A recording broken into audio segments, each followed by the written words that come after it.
Hello and welcome to my channel. आज हम बात करेंगे काइंड्स ऑफ ऑफेंसेस के बारे में कि ऑफेंस कितने प्रकार के होते हैं, 2, 4 या 6, क्योंकि कई लोगों को कंफ्यूजन रहता है कि कॉग्निजेबल, नॉन कॉग्निजेबल ये सिर्फ 2 प्रकार के ऑफेंस होते हैं। तो हम बात करेंगे काइंड्स ऑफ ऑफेंसेस के बारे में। इससे पहले हम देखेंगे कुछ एक्ट जो कि हर इंडियन को इम्पैक्ट करता है, जिसमें हम पहला बात करते हैं भारतीय न्याय संहिता, जिसमें कि ऑफेंसेस के बारे में बताया गया है और उसके साथ ही उसके पनिशमेंट के बारे में भी बताया गया है कि इस अपराध का कितना दंड होगा। उसके बाद हम बात करते हैं भारतीय नागरिक सुरक्षा संहिता, जो कि सीआरपीसी का रिप्लेसमेंट है। आरपीसी जिसमें प्रोसेस बताया गया था, वैसे ही इसमें प्रोसेस बताया गया है कि कैसे एफआईआर होती है, कैसे उसका इन्वेस्टिगेशन होता है और कैसे उसकी ट्रायल होती है।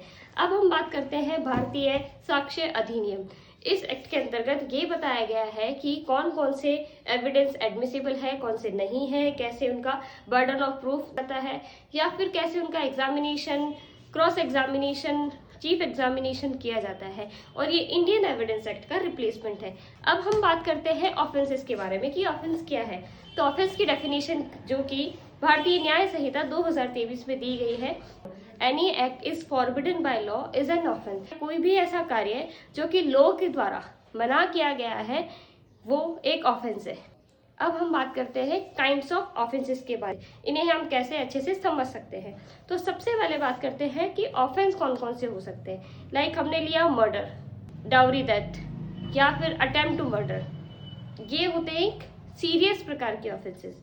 इसके अलावा हम बात करते हैं डिफेमेशन, असॉल्ट, जो कि लेस सीरियस प्रकार के ऑफेंसेस होते हैं। तो जो सीरियस प्रकार के ऑफेंसेस हैं ये आते हैं कॉग्निजेबल ऑफेंसेस में, यानी संज्ञेय अपराधों में, जिसमें एफआईआर होती है, पुलिस वारंट के बिना उसे अरेस्ट कर सकती है, पुलिस के पास अथॉरिटी होती है, वो इन्वेस्टिगेशन स्टार्ट कर देती है। और अब बात करते हैं नॉन कॉग्निजेबल ऑफेंसेस की, तो कि ये लेस सीरियस प्रकार के ऑफेंसेस होते हैं। इसमें पुलिस एनसीआर रिपोर्ट करती है, यानी नॉन कॉग्निजेबल रिपोर्ट, उनका एक रजिस्टर होता है, उसमें मेंशन करती है। उसके साथ ही पुलिस उसमें अरेस्ट नहीं कर सकती है, बिना कोर्ट की परमिशन के इन्वेस्टिगेशन नहीं कर सकती है। तो ये था कॉग्निजेबल और नॉन कॉग्निजेबल के बीच का डिफरेंस। अब हम बात करते हैं बेलेबल और नॉन बेलेबल ऑफेंसेस के बारे में। जो बेलेबल ऑफेंस वो होते हैं जिसमें कि आपको बेल मिल सकती है, जिनकी सजा 3 साल से कम होती है। अब बात करते हैं नॉन बेलेबल ऑफेंसेस की, जिसमें आपको बेल नहीं मिल सकती है और वो 3 साल के ऊपर की जो पनिशमेंट होती है वो नॉन बेलेबल में आती है। बेलेबल ऑफेंस में आप बेल को एज अ राइट कह सकते हो कि हम जमानत का हमें अधिकार है या हमें जमानत दी जाए, लेकिन नॉन बेलेबल ऑफेंस में आप उसे एज अ राइट यूज नहीं कर सकते हो। नॉन बेलेबल ऑफेंस में कोर्ट बेल देने से पहले ये देखता है कि कहीं आप भाग तो नहीं गए, या भाग तो नहीं जाएंगे, या फिर आप किसी एविडेंस को तो नहीं छुपा देंगे, या फिर आप किसी भी तथ्य से छेड़खानी नहीं करेंगे, तभी बेल ग्रांट होती है, वो भी कोर्ट ग्रांट करता है। अब हम बात करते हैं कंपाउंडेबल और नॉन कंपाउंडेबल ऑफेंसेस के बारे में। अब इसमें मेन डिफरेंशिएट ये होता है कि क्या पार्टीज आपस में कंपाउंड कर सकती है या नहीं, कंपाउंडेबल और नॉन कंपाउंडेबल। पार्टीज किसी भी तरह से सेटलमेंट या कॉम्प्रोमाइज में एंटर कर सकती है या नहीं। जो कंपाउंडेबल ऑफेंसेस है वो लेस सीरियस ऑफेंसेस होते हैं। इसमें जो विक्टिम और अक्यूज है वो आपस में कॉम्प्रोमाइज कर सकते हैं। इसमें जो विक्टिम है वो अक्यूज्ड के अगेंस्ट सारे चार्जेस ड्रॉप कर देता है।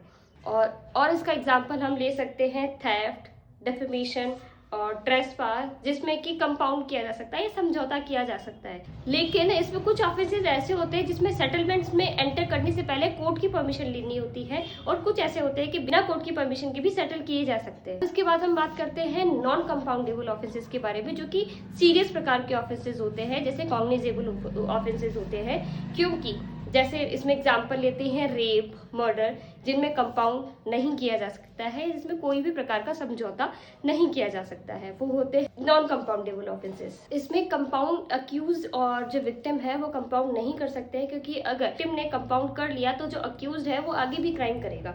इस वजह से नॉन कंपाउंडेबल ऑफेंसेस में समझौता का कोई चांस नहीं होता है, और उसमें कोर्ट भी किसी भी प्रकार का सेटलमेंट ऑफर नहीं करता है।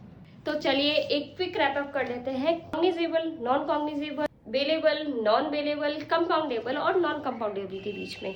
कॉग्निजेबल ऑफेंस वो होते हैं जिसमें एफआईआर होती है और पुलिस बिना वारंट के गिरफ्तार कर सकती है, इन्वेस्टिगेशन कर सकती है और इसमें एफआईआर रजिस्टर होती है।